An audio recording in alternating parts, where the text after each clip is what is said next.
Graça e a paz do Senhor seja convosco, irmãos. Vamos abrir as nossas Bíblias no texto que nós lemos, na liturgia. Carta de Paulo a Tito, capítulo último, capítulo de número 3.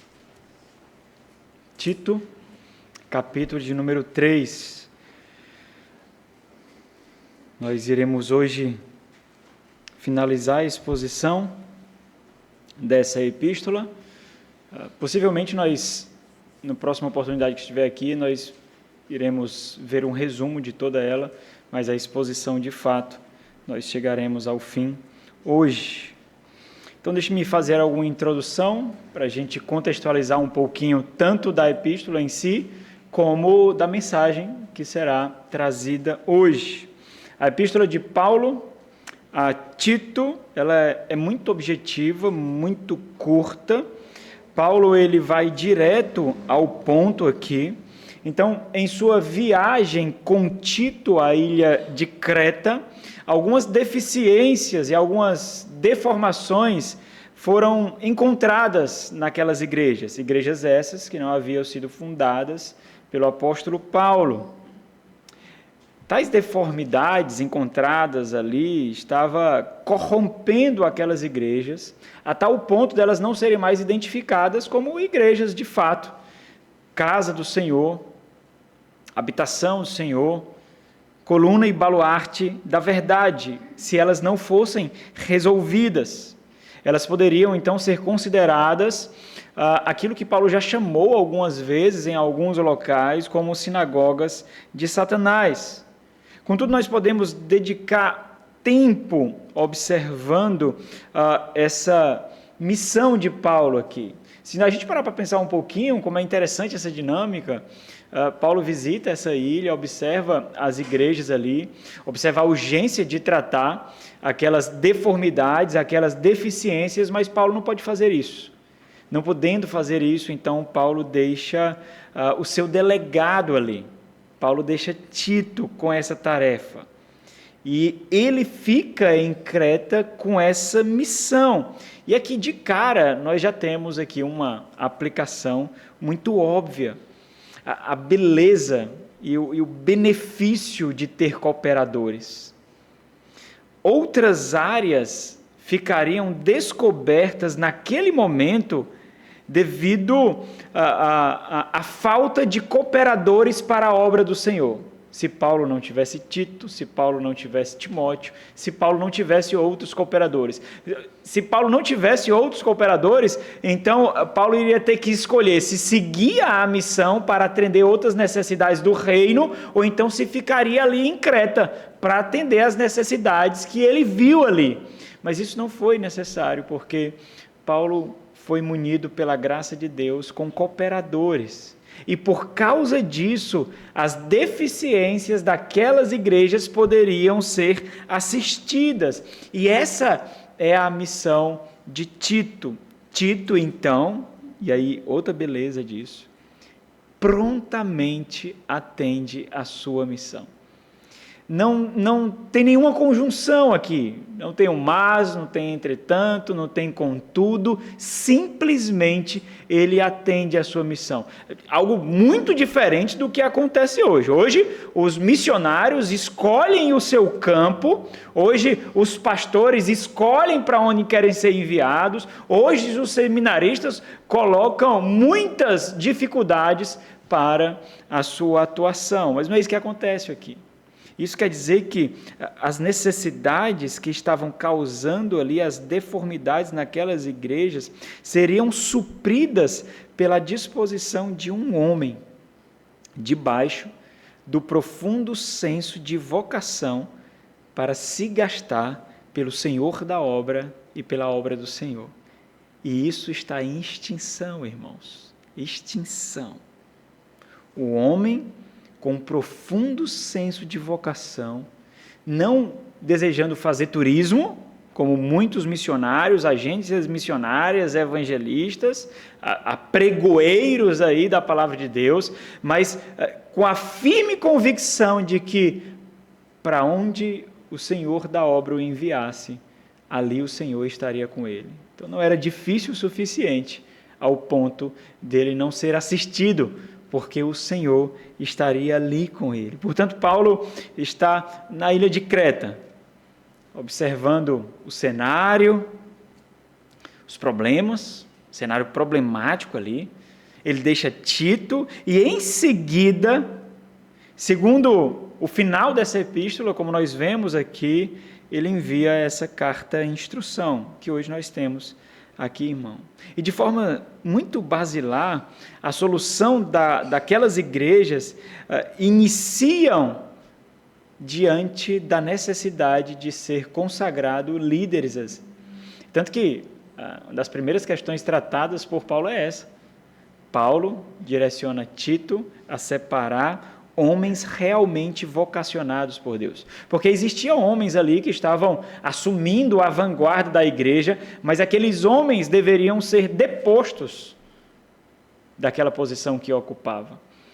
E a primeira missão, então, de Tito é identificar e separar homens com marcas latentes, distintivas, de que o Senhor os formou e os moldou, diferente do qualquer um outro.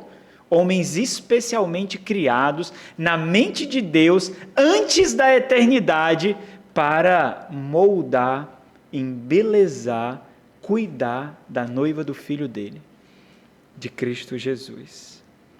Então, não pode ser por acaso observar que essa é a primeira questão naquilo que Paulo diz que Tito tem que ordenar as igrejas. E a primeira questão a ser tratada era então levantar homens. E isso, irmãos, é de suma importância porque o tempo que Tito ficaria ali é muito breve, muito breve. Tão logo ele recebe a carta, ele já tem que se preparar para deixar a ilha de Creta. E uma forma que Tito encontrou, obviamente orientado por Paulo, vendo a forma de Paulo lidar, por ser também instrumento dessa ação através da vida de Paulo, uma forma que Tito encontrou, que ele executou ali, para que o seu ensino continuasse audível, mesmo depois da sua partida, seria preparar homens com a mesma visão de edificação e cuidado no pastoreio para com aquelas igrejas. De tal forma que quando aquelas igrejas fossem cuidadas, era a voz de Tito que estaria sendo ouvido, que por sua vez seria a voz de Paulo que estaria sendo ouvida ali. Então observe essa dinâmica porque é muito importante esse aspecto de unidade, harmonia e cumplicidade na liderança da casa do Senhor. Então observa, a voz do Senhor Jesus era propagada através de Paulo, ecoada por Tito, que seria transmitida também por oficiais que ele consagraria ali. Dessa forma, todos, em última instância, estavam com o mesmo tom de voz, observando o Evangelho de Cristo pelo mesmo prisma e intensidade. Um púlpito, vários pregadores, uma única voz, um único propósito. E nós aprendemos muito com essa dinâmica aqui. Aprendemos muito com isso. Tem princípios aqui riquíssimos nessa dinâmica de Paulo. Qualquer relação, não somente de igreja, qualquer relação de liderança em qualquer instituição deve ter apenas um tom de voz, uma missão, uma mente, um propósito. Qualquer relação de liderança. Caso contrário, aquilo que é liderado será completamente diluído. E isso precisa ser estabelecido.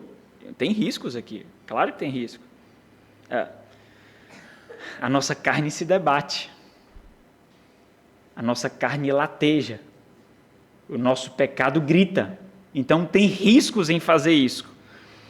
Em estabelecer essa dinâmica de liderança, nós corremos o risco de sermos considerados autoritários, obviamente, arrogantes, prepotentes, mas não fazer isso também tem riscos absurdos que todos os líderes devem perceber. O risco de edificar algo mas algo não saudável e não duradouro. Estabelecer algo cujo vento derriba o castelo de cartas, o império de areia. Então, existem riscos dos dois lados. Obviamente, as nossas convicções de que nós estamos fazendo aquilo que o Senhor nos chamou para fazer, completamente escravos à palavra de Deus e ao Rei, não há homens, não há mulheres, não há modismo, não há instituições.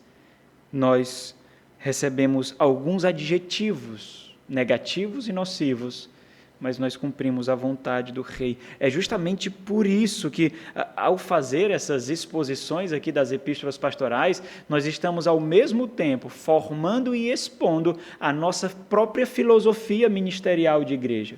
O que significa ser um oficial? O que é exigido de um oficial? Quais são as características latentes do oficial? E eu tenho feito isso aproveitando cada vírgula, tentando aproveitar cada parágrafo, tentando aproveitar cada palavra, porque eu sei claramente que depois que essas exposições terminarem, muito dificilmente nós teremos outra oportunidade, ou então tão breve quanto, para nós expormos novamente um assunto como esse e essas mesmas epístolas. Então, formar a mentalidade de vocês como membros pactuados com essa igreja é muito importante para vocês entenderem a beleza, a graça, a riqueza, o dom de Deus de ter homens que, com marcas muito latentes, foram vocacionados pelo Senhor para pastorear as vossas almas.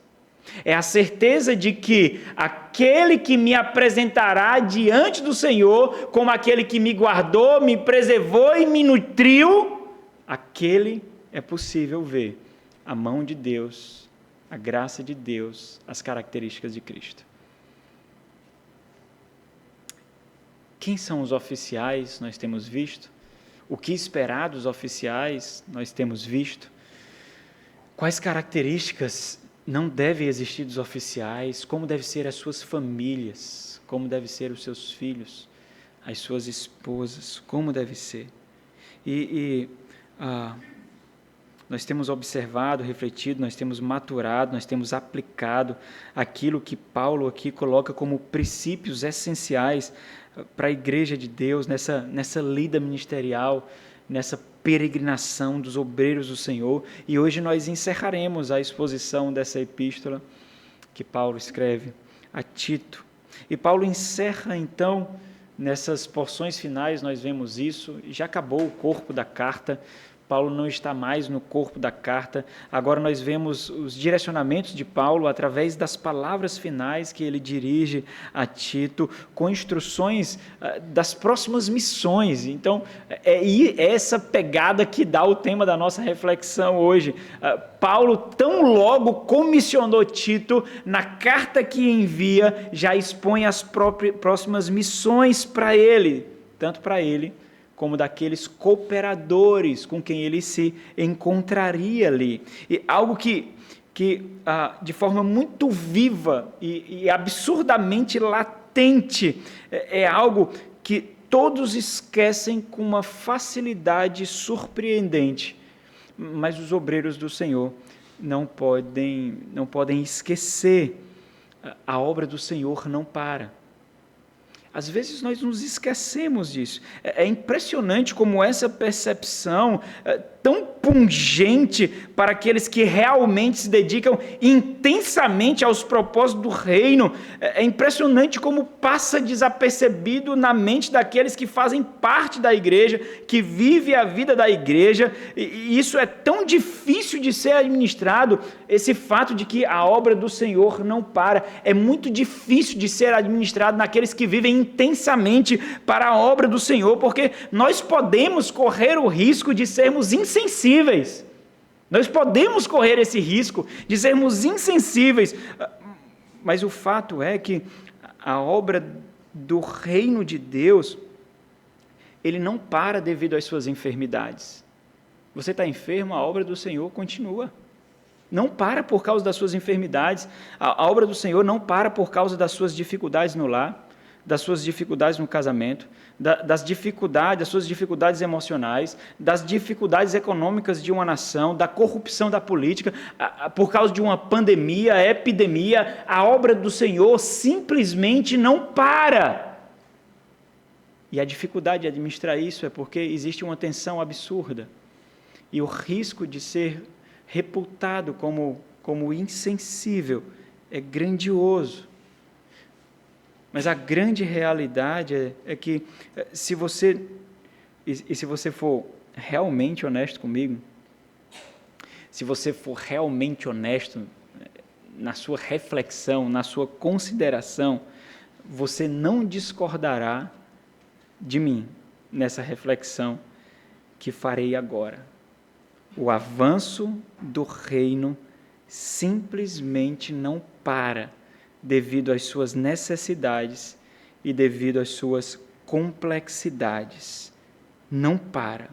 É impressionante quando nós olhamos para a história da igreja e nós somos surpreendidos por biografia de homens que dedicaram suas vidas e de suas famílias, isso não pode ser esquecido, para serem instrumentos do avanço do reino de Deus, não para serem tropeços, não para serem esbarros, não para serem retardo, mas para serem avanço do reino de Deus. Homens que sacrificaram tempo com as suas famílias, com os seus filhos, com seu cônjuge. Homens dos quais o mundo não é digno.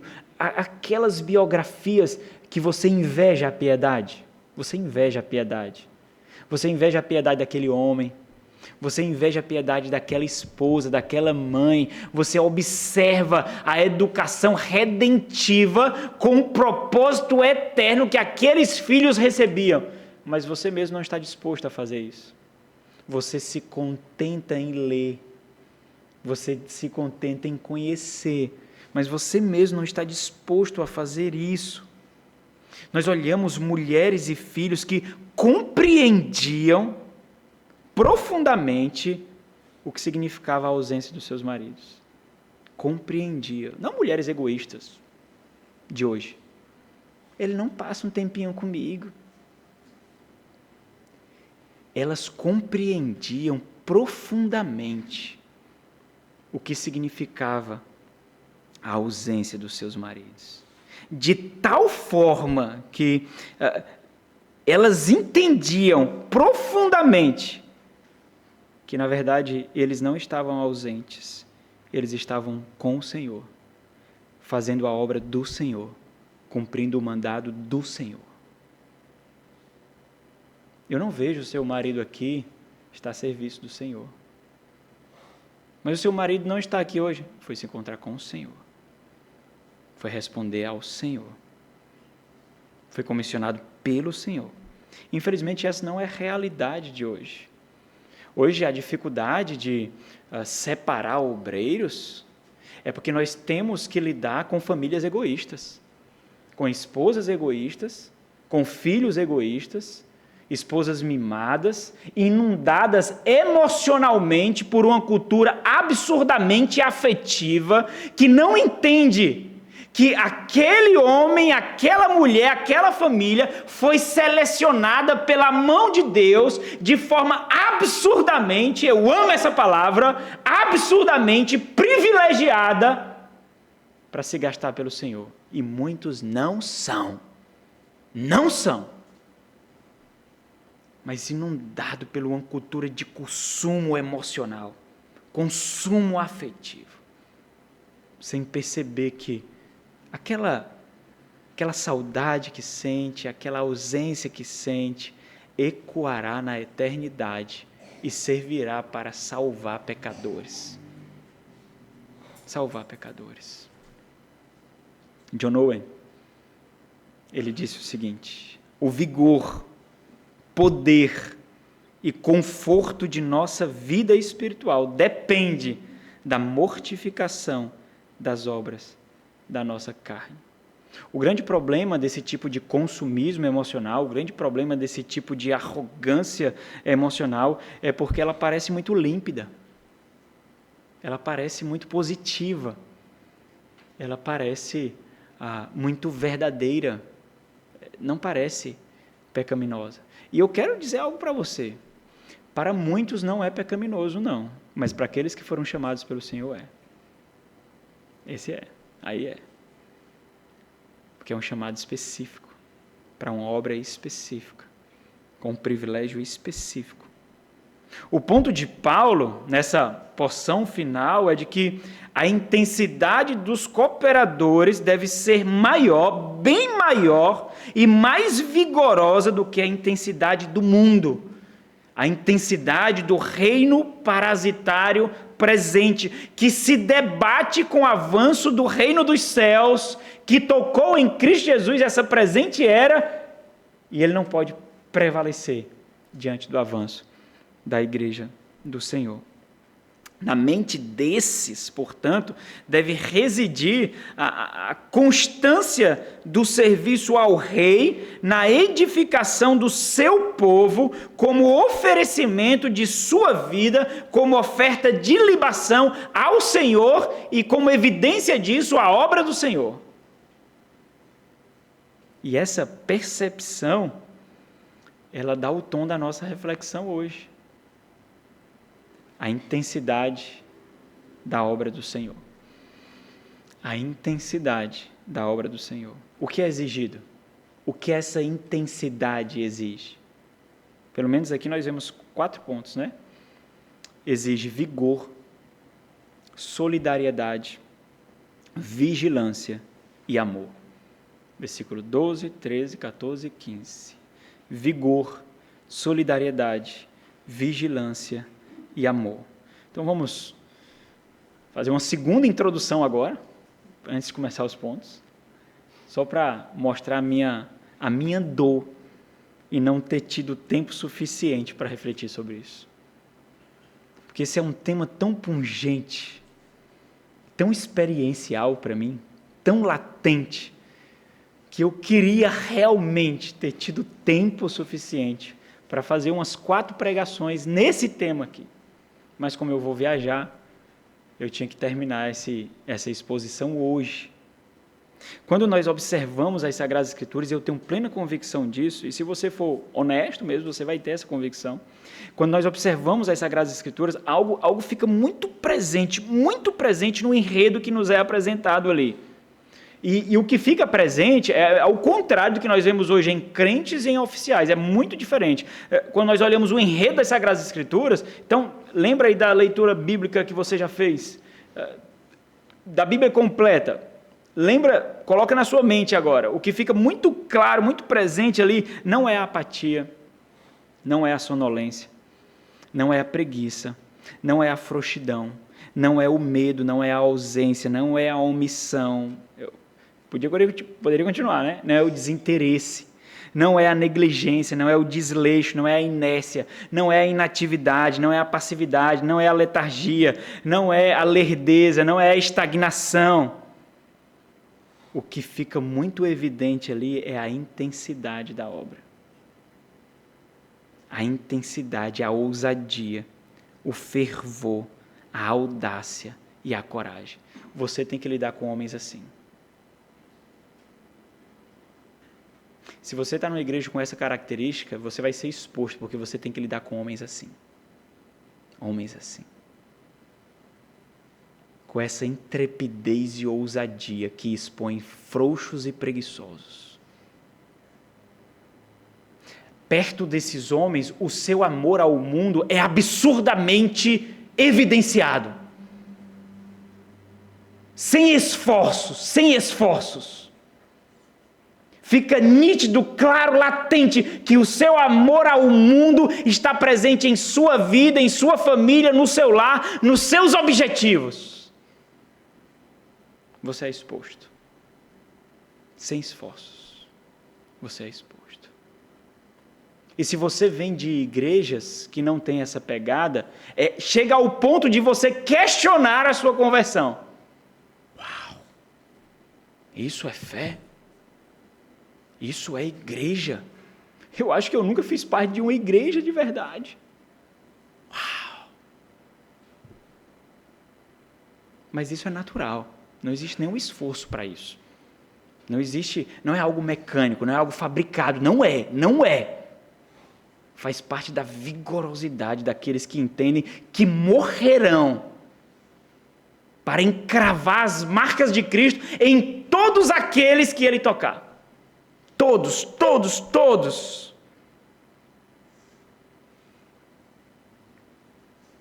Mas essa não é uma realidade apontada apenas para os oficiais. Não é. Uma vez eu estava lendo, acho que as Institutas de Calvino, em algum local, ele falando sobre santificação e piedade, ele disse assim, por quê? Porque existem pessoas mais dedicadas, mais vigorosas, pessoas que dedicam intensidade ainda maior pela obra do Senhor e outras não. Por quê? Porque nós observamos pessoas, essa reflexão vem lá de Agostinho. Essa distinção de igreja visível e igreja invisível foi formulada por Agostinho, tentando responder a essa realidade. Quem é de fato a igreja? Existe uma igreja visível, existe uma igreja invisível. A igreja invisível é a igreja verdadeira, de fato, feita pelos eleitos de Deus, é a igreja que Deus vê. Mas existe uma igreja visível, e nessa igreja visível, nem todos fazem parte da igreja invisível, não. Nem todos. Porque é a igreja que nós conseguimos ver. Só que a igreja invisível deve ser dramatizada, evidenciada através da igreja visível. E aqui nós entramos. Porque só pode fazer parte da membresia pactuada da igreja do Senhor aqueles que nós reconhecemos como representantes de Cristo Jesus. Você professa Cristo e nós observamos o tempero da sua profissão. Nós consultamos a veracidade da sua profissão. Essa é uma realidade de todo membro de igreja, não só de oficiais, de todos aqueles que se consideram cristãos. Esses foram separados pelo Senhor desse mundo para serem distintos. E essa é a experiência apontada para todo o povo de Deus. Então nós precisamos saber o que isso significa. Você recebe os efeitos da obra de Cristo, do sacrifício de Cristo, a tal ponto de necessariamente exibir esses efeitos vivo no mundo morto, atraente, empolgante, intenso, apaixonado por um reino que ainda você não vê completamente. Porque você vê esse reino. Você recebeu olhos para ver esse reino. Você vê esse reino no seu lar? Vê? Você consegue ver esse reino no seu lar? Atmosfera santa, piedosa, o aroma de Cristo.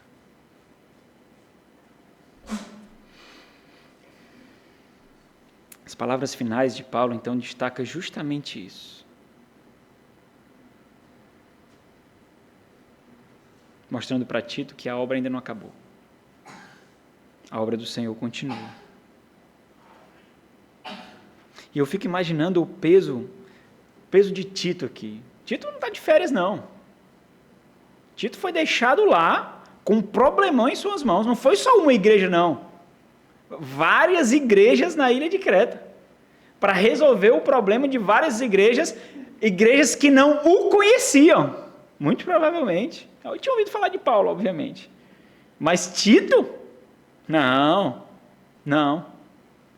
Então, imagina isso, o peso da responsabilidade que Tito recebe ali, estava suportando esse peso, com a sua ousadia e intrepidez, conquistando a autoridade, suportado pela imposição de mãos de Paulo, a autoridade de Paulo, diante dos desafios, das lutas, das tensões, mas ao receber a carta, não é descanso, a instrução, mas mais uma missão que ele recebe ali.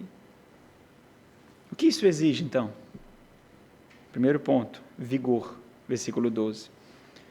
Quando te enviar Ártemas ou Tíquico, cadê a Rose? Olha, devia botar o nome do menino desse, negócio de Tito, bota Tíquico. Né? Tíquico, bota um terceiro.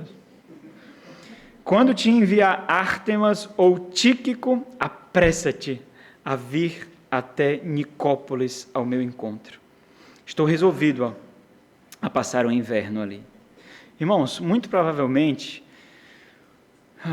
um desses dois aqui assumiria os trabalhos em Creta. Paulo escreveu a carta, o amanuense escreveu para ele, muito provavelmente, mas ele não sabe ainda quem ele vai enviar. Se ele vai enviar Ártemas ou ele vai enviar Tíquico. Mas algum desses dois vai assumir o trabalho de Tito ali, para que Tito vá ao encontro deles. Nós não sabemos quem é Ártemas, a única vez que ele aparece é aqui. O que nós sabemos é que, e aí isso já é suficiente, que ele é um cooperador de Paulo no Evangelho para o avanço do reino, e isso já é mais do que suficiente, porque o anonimato sempre foi o modus operandi dos instrumentos de Deus. Os instrumentos de Deus não buscam notoriedade. O anonimato sempre foi o modo comum dos instrumentos de Deus. E isso serve de exemplo para todos vocês. Para suas exposições nas mídias sociais, para o uso dos seus perfis. Sempre foi um termômetro para todos. Eu já conheci pastores que foram excluídos de suas igrejas pelo mau uso das mídias sociais. Os oficiais da igreja se reuniram e excluíram seus pastores. Pelo mau uso, pelas exposições exacerbadas nas mídias sociais. Quanto a Tíquico, nós temos algumas informações sobre ele, muitas até. Ele começou seguindo Paulo em sua terceira viagem missionária, Atos capítulo 20, nós vemos isso. Ao que parece, ele foi enviado a Éfeso para ajudar a Timóteo. Na epístola aos Efésios, nós observamos isso no capítulo 6, e também na segunda carta a Timóteo, também nós observamos isso. Assim como ele foi o emissário para entregar a carta à igreja em Colossos. No capítulo 4 também nós vemos isso. O fato é que Paulo ainda sequer decidiu quem iria assumir o posto ali de Tito, mas ele já tinha uma missão para Tito. E parece que Tito tem algumas especificidades em algumas áreas de plantio, de pastoreio, porque Paulo precisa dele em outro campo ao ponto de colocar outro para substituí-lo. É interessante isso. E o que é interessante é a própria velocidade com que isso acontece. Paulo deixa Tito ali e logo avisa que ele será substituído porque outra obra precisa dele. Isso descreve o vigor que Tito demonstrava para a obra do Senhor, correspondendo a essa intensidade. Então, esse fato também é atestado justamente por essa nova missão para a qual Tito já estava alistado, tão logo recebesse essa carta. É quando ele diz, apressa-te a vir até Nicópolis ao meu encontro. Estou resolvido a passar o inverno ali. Então imagine um cenário comigo. Paulo planeja ir a Nicópolis no inverno. Nicópolis significa cidade da vitória. Existia pelo menos umas 7 cidades com esse nome. Essa muito provavelmente era a que ficava ali próxima à região da Itália, por causa do desejo de Paulo em ir até a Espanha. E Paulo precisa encontrar titular para novas missões. E a forma com que Paulo configura essa terminologia aqui, o seu pedido, destaca justamente essa vigorosidade, apressa-te. Paulo está advertindo a Tito a dedicar esforço, a se empenhar seriamente para cumprir o pedido de Paulo, mas não somente isso. A forma como o termo aqui é configurado por Paulo indica que Paulo está lembrando a Tito do compromisso de dedicar-se prontamente à missão do Evangelho que uma vez ele assumiu. Uma vez ele assumiu. quando ele foi alistado pelo Espírito Santo, quando ele foi consagrado pelo Senhor, quando foi identificado. Então, essa palavra utilizada aqui, apressa-te, a forma como ele foi configurada, traz esse teor, traz essa ideia. A prontidão com que te alistastes te é requerida agora. Paulo está lembrando a Tito a sua disposição do coração de dedicar-se ao Senhor ao assumir a missão aqui. Ou seja, Tito assumiu a prontidão de dedicar-se à obra do Senhor. E Paulo está fazendo lembrança justamente disso. E ao que tudo indica, isso aconteceu. Abre aí 2 Timóteo capítulo 4. As palavras finais de Paulo, por isso nós deixamos essa epístola para ser a última da nossa exposição, seguindo aqui a cronologia. Segunda carta de Paulo a Timóteo, no capítulo 4, no versículo 10, ele diz, lamentando, porque Demas, tendo amado o presente século, me abandonou e se foi para Tessalônica. Crescente foi para a Galácia, Tito para a Dalmácia. Então parece que aconteceu isso. Parece que Tito foi ao encontro de Paulo e logo chegou, Paulo já o comissionou para outra tarefa. E Paulo faz um contraste aqui. Ele tristemente condena Demas e se alega pela prontidão de Tito. Ele está em missão, ele está em obra. Tu, então, vem ter comigo, quando ele diz para Timóteo, né? Então, deixa eu fazer uma aplicação aqui por meio de uma reflexão, irmãos. E aí eu realmente tenho muito cuidado ao fazer essa reflexão que eu vou fazer agora. Eu espero que o Espírito Santo os faça compreender, mas eu tenho muito cuidado em fazer essa reflexão. Tanto por causa do meu próprio coração, para pastoreá-lo, para protegê-lo, mas também pelo temor de não colocar sobre os irmãos uma carga pesada demais. Então faço com mais profundo temor. Mas o fato é que existe uma profunda tristeza, uma profunda dor, um profundo abatimento e desânimo quando nós observamos muitos ao nosso redor que não compartilham da mesma intensidade e dedicação na vida pelo Evangelho que nós nutrimos para a preservação e proteção da Igreja do Senhor. Existe uma tristeza absurda e uma dor angustiante quando nós percebemos assim.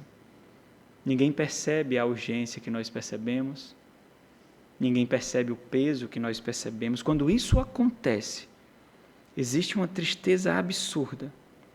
Eu já observei isso inúmeras vezes, acontecendo nos olhares da minha esposa, por exemplo, quando ela não teve nenhuma cumplicidade e quando todas as irmãs aqui compartilhavam de cumplicidade umas com as outras.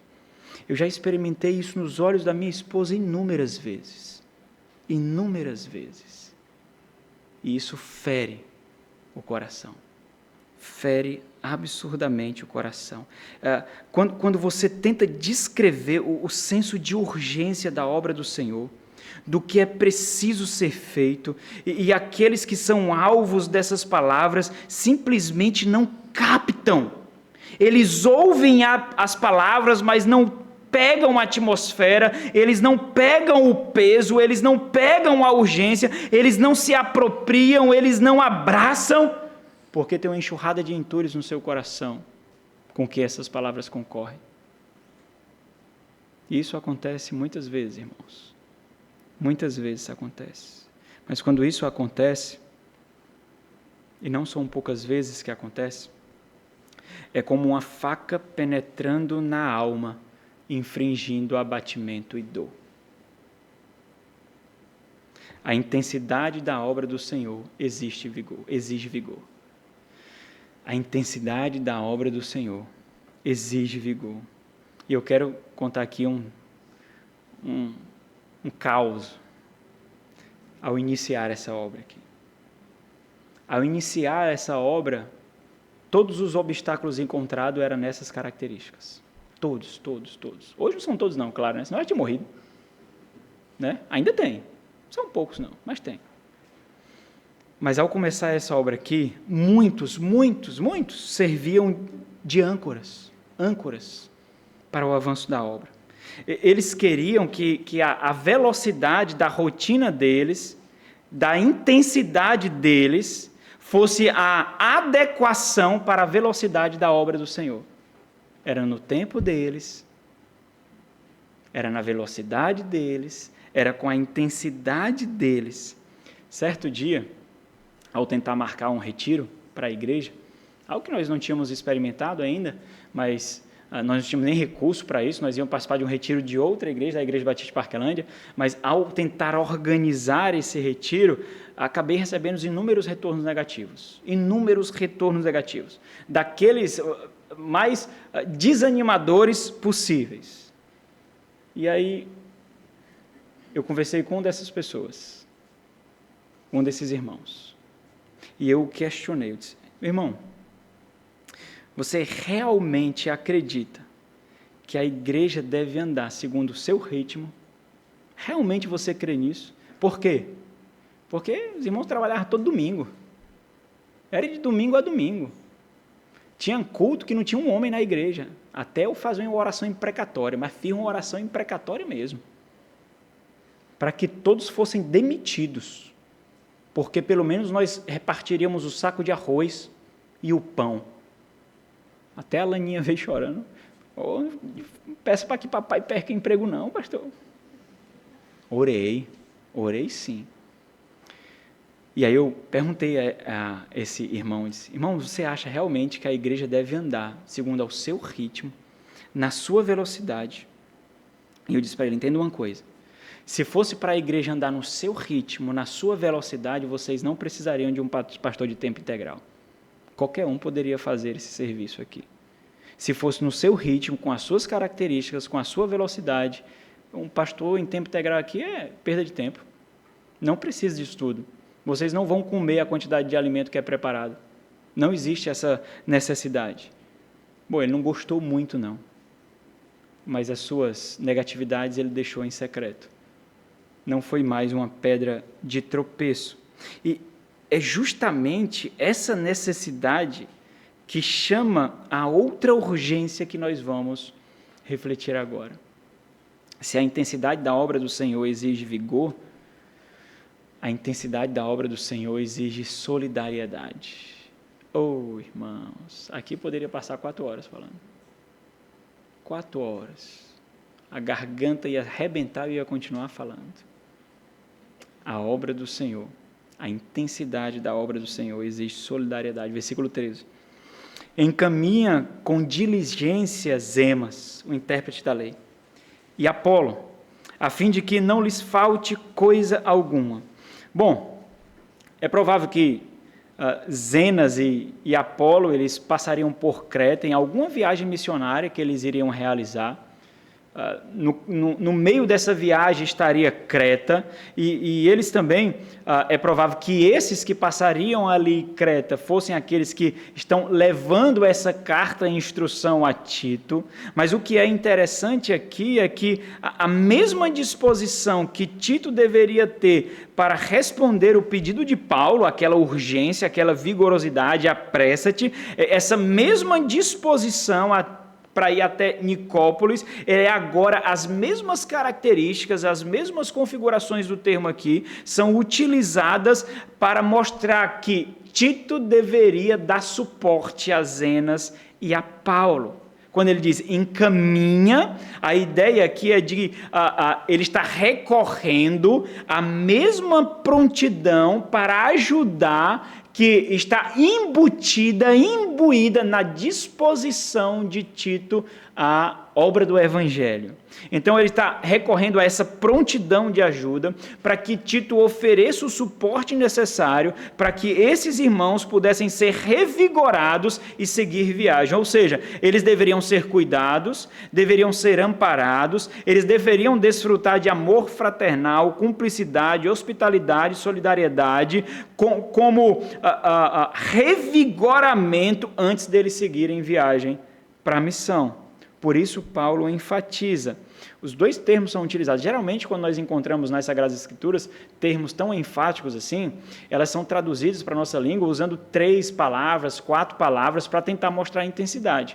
A ênfase aqui é dada porque essa expressão toda, encaminha com diligência, nós vemos 2 palavras sendo utilizadas para encaminhar, ou seja, dar suporte, e diligência significa fazer o melhor, estar desejoso para demonstrar zelo intencional.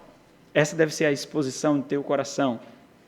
Imagine o que significava para quem estava enfrentando um turbilhão de problemas naquelas igrejas. Imagine como um compartimento do coração de Tito, privilegiado, estava sendo acessado a tal ponto que Tito observasse, mesmo diante daquela tensão, o privilégio de receber cooperadores e companheiros. Não é isso que acontece muito não, né? Eu não posso receber não, irmão. Irmão, não posso receber não. Hospitalidade meio cristão está a coisa mais difícil do mundo. Mais difícil do mundo. Mais difícil. Não, irmão, não posso receber não. Não por causa disso, não por causa daquilo, não por causa daquilo outro. Todas as nossas comodidades são colocadas à mesa e o pior, sabe o que é o pior? Nós entendemos. Quando nós entendemos, nós estamos tomando uma carta coringa para fazer a mesma coisa. Nós entendemos. E isso é pior para a gente. Não é bom para a gente, não. Porque se eu lhe entender, significa que quando eu fizer a mesma coisa, você vai me entender também. E não vai ser bom. Hospitalidade é uma marca cristã. Essa marca é tão cristã que foi abusada na igreja primitiva. Não foi abusada? Se receber alguém, passa 3 dias só e depois manda embora, porque pode ser um abusador. Né? Mas nós aceitamos as suas desculpas. Eu não aceito as desculpas, não. Não aceito. Está errado. Está errado. A sua disposição como ser cristão é exercer hospitalidade uns aos outros. Hospitalidade. Sabe por quê? Porque se não for assim, tem alguma coisa errada na fé da pessoa e no seu relacionamento com ela. Diante de um turbilhão, receber irmãos é um bálsamo. É um bálsamo. Oh, rapaz. Irmão, estou indo aí. Venha, irmão. Venha. Vou passar um cafezinho. Venha. Aquele momento, vai para a calçada da sua casa, tranca todas as dificuldades pela porta e goza da companhia. Goza da companhia de homens santos, de mulheres santas. É um bálsamo. Mas esse frenesi de ativismo com que nós vivemos para conquistar um mundo que nós não conseguimos reter, faz com que nós achemos inoportuno a visita dos santos. Inoportuno. Mas Paulo sabe que está enviando bálsamo para Tito. E Paulo sabe que Tito vai receber assim. Imagine, irmãos, como o cenário aqui é maravilhoso aqui. Maravilhoso. Eles deveriam ser cuidados, eles deveriam ser amparados. Por isso a ênfase de Paulo, observa aqui quando Paulo diz, encaminha com diligência, faça o teu melhor, dedica zelo intencional a Zenas, o intérprete da lei, talvez um advogado, um jurista, e Apolo. Esse Apolo é o cooperador conhecido de Paulo, desde as interações de Paulo com a igreja de Corinto, ele aparece lá em Corinto, então provavelmente é esse mesmo, com um propósito, a fim de que não lhes falte coisa alguma. E a solidariedade traz um aspecto maravilhoso, porque aquilo que muitas vezes nos falta para a gente, nós precisamos dedicar a outro. Imagine o apreço que Tito tem ao receber pessoas e receber deles, por exemplo, oração, conversa, cumplicidade. Na verdade, aquilo que ele precisa, Paulo está dizendo que ele tem que dedicar a outro, zela por ele. Paulo, eu preciso ser zelado, Paulo. Zela por eles. Zela por eles. Este é teu trabalho. Zela por eles. Então, Paulo estava fazendo uso aqui dessa disposição de todo cristão, não somente dele, tanto que ao longo dos relatos bíblicos nós vemos isso sendo abusado inúmeras vezes. Contudo, é muito importante que Zenas e Apolo fossem animados. por compartilharem do reconhecimento da dificuldade e empatia das missões que eles estavam realizando. Imagine quando Tito começasse a compartilhar as dificuldades, Zenas e Apolo diriam: eu entendo, vamos orar por isso. Eu entendo, vamos orar por isso. Isso falta, irmãos, falta. Eu entendo é a coisa mais difícil de ouvir. É difícil de ouvir. Muito, muito, muito. Sabe por quê? Porque vocês não querem se indispor um com o outro, mas com o pastor se indispõem. Por isso que o eu entendo é difícil. É difícil. Muito difícil de ouvir no ministério. Absurdamente difícil. É difícil categorizar o preço dessas palavras. Muito, muito difícil. Somente aqueles que compartilham das mesmas necessidades, das mesmas expectativas, das mesmas dificuldades compreendem o valor da cumplicidade. Eu já falei várias vezes sobre cumplicidade aqui. O tema dessa mensagem ia girar, a Escritura não me deixou fazer isso, mas ia girar em torno da cumplicidade. Ia falar só sobre cumplicidade aqui, mas não me foi permitido pelo Espírito Santo de Deus, né? A cumplicidade que a obra do Senhor exige. Mas não deu certo, né? Ia tá eu demais aqui, né? E não poderia. Então imagina aí, diante daquela hospitalidade, haveria o suporte, as conversas, as orações, as lições, as risadas, o choro. Tudo isso serviria de bálsamo para os peregrinos em missão. Tudo isso. E é preciso fazer uma aplicação especial aqui, meus irmãos. Meus irmãos, como essa é uma carência absurda para os pastores e suas famílias. Absurda. É impressionante como vocês têm isso entre si muito facilmente. É impressionante. É impressionante como vocês têm isso entre si com uma facilidade absurda, mas o mesmo não é dispensado a nós. Não é. Não é dispensado a nós. É impressionante. Consulte as suas consciências. Pode consultar. Vocês verão que isso é verdade. A cumplicidade de vocês, uns aos outros, é grandiosa. Grandiosa. Isso é bom, isso não é ruim, não. Estou dizendo que isso é ruim, não. Eu não estou dizendo que isso é ruim. Mas o mesmo não transborda para as nossas famílias. Não transborda. E vocês sequer percebem isso. Talvez isso, irmãos, vocês não contabilizam. A falta de cumplicidade daquilo que a gente tem que aguentar. Talvez vocês não consigam contabilizar o perigo disso. Eu vou descrever para vocês o perigo disso. Isso causa endurecimento ao nosso coração. Sabia? Isso causa endurecimento ao nosso coração. Frieza no nosso trato. E para a gente não despejar isso naqueles que despejam em nós, é uma luta mordaz. Porque nós recebemos. Nós recebemos. Eu poderia contar exemplos e exemplos e exemplos de tapas que são recebidos e beijos que são dados. Poderia. Sabe por que você não percebe? Sabe por que você não atenta? Sabe por que você não se importa? Porque vocês estão supridos pela cumplicidade uns dos outros, pela solidariedade uns dos outros. É por isso. É por isso. Por isso. A obra do Senhor é intensa, irmãos. Intensa. Exige vigor, coragem, eu deveria ter aqui também, vigor, solidariedade e vigilância. Versículo 14, vigilância. Agora, quanto aos nossos, que aprendam também a distinguir-se nas boas obras a favor dos necessitados, para não se tornarem infrutíferos. Irmãos, esse é mais um aspecto do vigor necessário para a obra do Senhor. Porque, olha aqui, parece que teve uma ruptura aqui.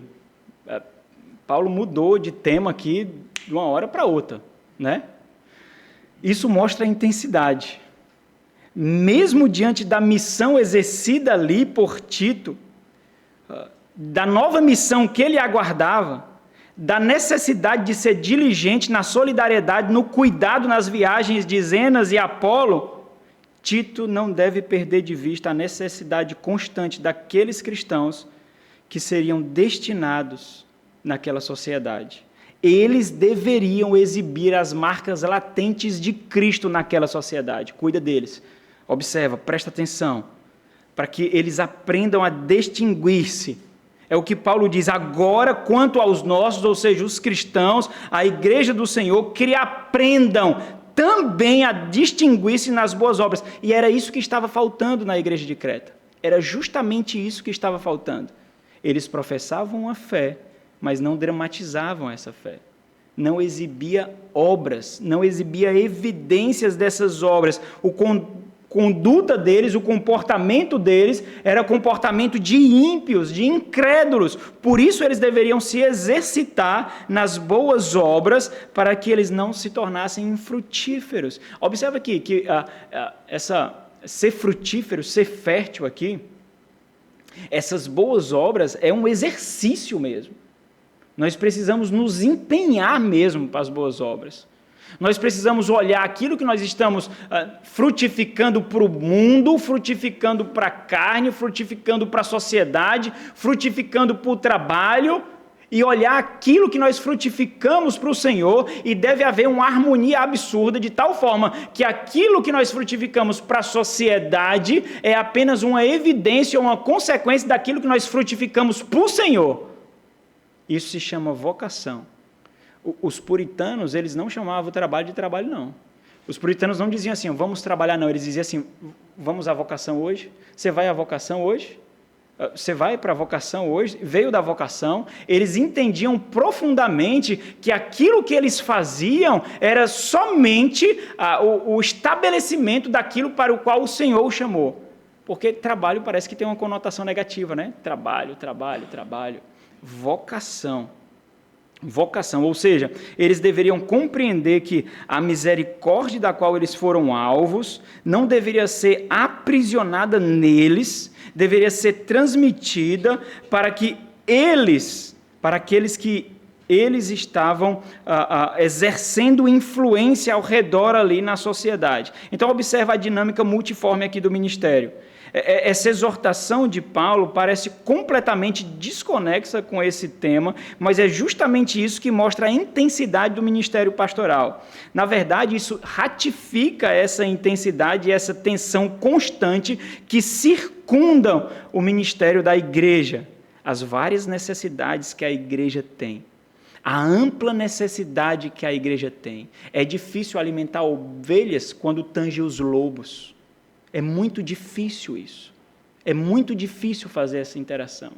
É muito difícil mostrar a organização por trás dos bastidores que devem refletir em estruturas para que a igreja exerça piedade, sem saber das dificuldades, sem saber das tensões, sem saber das dores, para que o pasto verdejante esteja posto diante de vocês, para que o caminho que vocês passem não tenha obstáculos, armadilhas ou lobos. Pode passar, pode passar. Esses pastos verdejantes é a igreja do Senhor. Pode pastar aqui, pode pastar. Se tiver lobo, eu estou atento aqui, atento, pode pastar. Pode ficar tranquilo, pode deixar suas crianças tranquilas, as suas esposas podem ficar tranquilas aqui, pode ficar. Porque a gente fareja em piedade. Pode ficar tranquilo aqui, pode conversar com qualquer um, os seus filhos podem se relacionar, pastos verdejantes. E nós temos que garantir que isso aconteça. Garantir. A intensidade da obra do Senhor exige vigor, solidariedade, vigilância e, por último, exige amor. Bom, todos os que se acham contigo te saúdam. Saúda quantos nos amam na fé. Na fé. A graça seja com todos vós. E aqui é a saudação final de Paulo. E essa saudação coroa tudo o que foi dito nos versículos finais. Na verdade, ela aponta o tom e o motivo de tudo que foi exigido nesses versículos. Amor. Amor em ver você doente pela obra. Amor em ver você emagrecendo pela obra, sofrendo pela obra, tendo pressão alta pela obra. Amor em ver você se desgastando, se ausentando do seu lar pela obra. Era isso que esses homens estavam fazendo aqui. Era isso que Zenas também faria. Era isso que Apolo também faria. Foi isso que Paulo fez. Era isso que Timóteo estava fazendo. Era isso que Tito também estava fazendo. Então, Paulo lembra o ponto aqui de que os motiva. Expressão de amor recebida pelo Senhor, que é amor, sendo dispensada. A pérola dos olhos do Senhor, a igreja do Senhor. O amor sendo demonstrado ao se desgastar pela obra e pelo Senhor da obra, intensamente. Todos os que se acham contigo te saúdam. Existem 3 palavras com aquelas mesmas configurações de intensidade que eu falei. Apressa-te, encaminha e saúda. Não saúdam, o segundo aqui. Saúda quantos nos ama. Essa é a mesma intensidade. Saúda aqui significa estão felizes. Ora, imagine as privações que eles estavam vivendo ali nesse campo missionário. Eles te saúdam porque te amam com uma disposição de felicidade por estarem fazendo o que estão fazendo. E aqui é o que se destaca. Hoje, o que nós ouvimos sobre contentamento, e é fácil de ouvir isso, o que nós ouvimos sobre felicidade, sobre satisfação, consiste em alguém estar feliz consigo mesmo. Ou se você está feliz consigo mesmo, então quem sou eu? Tem um quadro nas redes sociais, até interessante, um cara pergunta, quanto é que você ganha? Já ouviram isso? Quanto é que você ganha? Tá bom para você? Você queria ganhar quanto? O que você vai fazer para ganhar? Aí eu fico tentando adivinhar. Cara. Ele diz a profissão dele, e aí ele diz a profissão. Aí, opa, deve ganhar tanto. Mas quando ele diz tantos anos, opa, deve ser mais. Aí, às vezes eu acerto, às vezes não. Mas aí quando ele diz assim, quanto é que você quer ganhar? Aí é utopia. Aí o cara que ganha 3 mil quer ganhar 50. Né? Vai fazer o que para atingir? Aí ele diz o que vai fazer para atingir. Aí tem alguns que faz academia, essas coisas, aí estão correndo lá na praça, aí mostra o corpo sarado lá e dizem, há quanto tempo você faz musculação? Tanto tempo. Qual é a nota que você dá para o seu corpo, para o seu shape? Tanto. Qual é a nota que outro dará pelo seu shape? Aí o cara, eu acho que tanto, tanto. Aí quando ele vai mostrar a foto do cara para o outro, aí diz assim, quanto você dá para esse shape? Mas para quê? Se ele estiver bem consigo mesmo, quem sou eu para dar uma nota para ele? Se ele estiver bem consigo mesmo, parece que nós entendemos que é isso. Parece que felicidade é a realização das nossas ansiedades emocionais. Parece que ansiedade, a felicidade é algo tão subjetivo que depende de mim. E aqui Paulo está mostrando pessoas que se gastam e desgastam ao assumirem para si mesmos os compromissos de outro, do rei. E é interessante, porque amar na fé significa justamente ver isso. Ver o valor naquilo que eles fazem. Ver o valor naquilo. Te saúda. Todos que o amam na fé. Eles amam uns aos outros, por verem uns aos outros se dedicando na obra do rei e pelo reino. Não por causa de peculiaridades, afinidades, não por causa de particularidades, mas por ver Cristo em você e por você ser um modelo de Cristo para mim. É isso que é amor. Vamos orar. Meu Deus e Pai, Nós te louvamos, ó Deus, pela maravilhosa graça do Senhor que nós recebemos em Cristo Jesus, de ter dotado homens com qualidades e características específicas para serem instrumentos de graça em nossa vida. Nós te louvamos por isso, ó Deus, pelo privilégio de receber a exposição da Tua Palavra e pelo Teu Santo Espírito receber aplicações, ilustrações e princípios para as nossas realidades. Que o Senhor aplique profundamente em cada um aqui, ó Deus. Nós te louvamos por toda a exposição dessa epístola. Foi muito revigorante, vigorosa na vida da nossa igreja. E nós suplicamos, ó Deus, que nós sejamos encontrados fiéis diante de tudo que nós recebemos. Em nome de Jesus.